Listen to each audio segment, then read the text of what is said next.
The xenobiology practical exam was supposed to be routine. Professor Velshaw had assured the class that the specimen they'd be studying, a Terran predator called a wolf, was completely sedated and posed no danger whatsoever. She was mostly right. The medical stasis field failed at exactly the wrong moment, just as exchange student David Park was taking tissue samples. The wolf's eyes snapped open, ancient predator instincts overriding the sedatives. Its jaws closed around David's forearm with enough force to crack bone. The classroom erupted in chaos. Telix, a delicate crystalline being from Shard Prime, immediately fainted from empathetic shock. Her species could sense pain in others. Crovin, a warrior caste Morthian who'd bragged all semester about his combat training, stumbled backward and triggered the emergency medical alert. The other students scrambled away from the examination table, their translators screaming warnings in a dozen languages. David, meanwhile, grabbed the wolf by its scruff with his free hand. "Easy, boy," he said calmly, his voice somehow steady despite the blood running down his arm. "You're confused. It's okay." The wolf, perhaps sensing the lack of fear, released its grip and whimpered. David kept his hand on its head, speaking in soothing tones until Professor Velshaw managed to reinitialize the stasis field. Only then did David look down at his mangled forearm. The wolf's teeth had torn through his jacket and deep into the muscle. Blood was pooling on the sterile floor.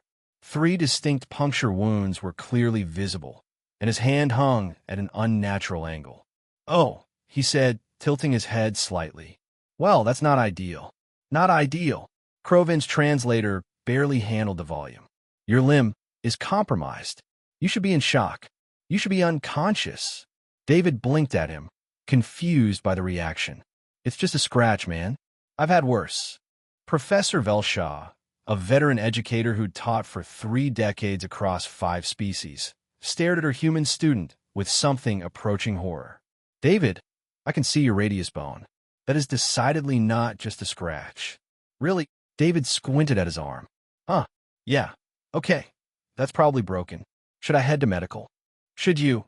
Velshaw's translator started sparking from processing her distress.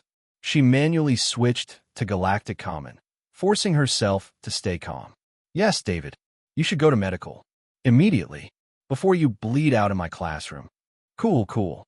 David grabbed a nearby towel and wrapped it around his arm with his good hand. "Sorry about the mess, Professor. And sorry for scaring everyone. Is the wolf okay? Is the wolf okay?" Telix had regained consciousness and was staring at David like he'd grown a second head. "It tried to kill you." "Nah, he was just scared. Aren't you, buddy?" David reached out, with his injured arm, to pat the now sedated wolf's head. Several students made sounds of distress. As David walked toward the medical wing, still dripping blood, but moving with perfect composure, Crovin turned to Professor Velshaw. "Professor, I apologize for my earlier boasting. I claim my species were the toughest in the galaxy." He watched David disappear around the corner. "I was clearly wrong." Velshaw pulled up David's file on her datapad, something she probably should have reviewed more carefully before. "Species, human. Planet of origin, Earth. Classification, pursuit predator, apex category." There was a note flagged in red.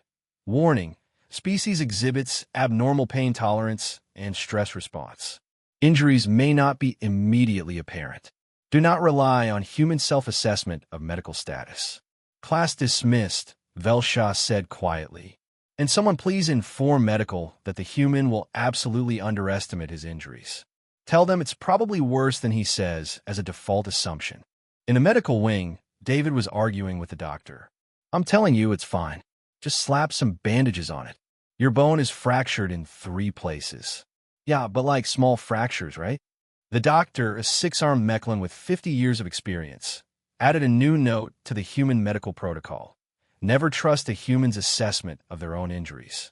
They are all clinically insane. David was back in class 2 weeks later with his arm in a regeneration cast, cheerfully asking if they could try the wolf experiment again. His classmates sat as far away from him as possible. Humans, they'd learned, didn't just tolerate pain differently. They barely acknowledged it existed.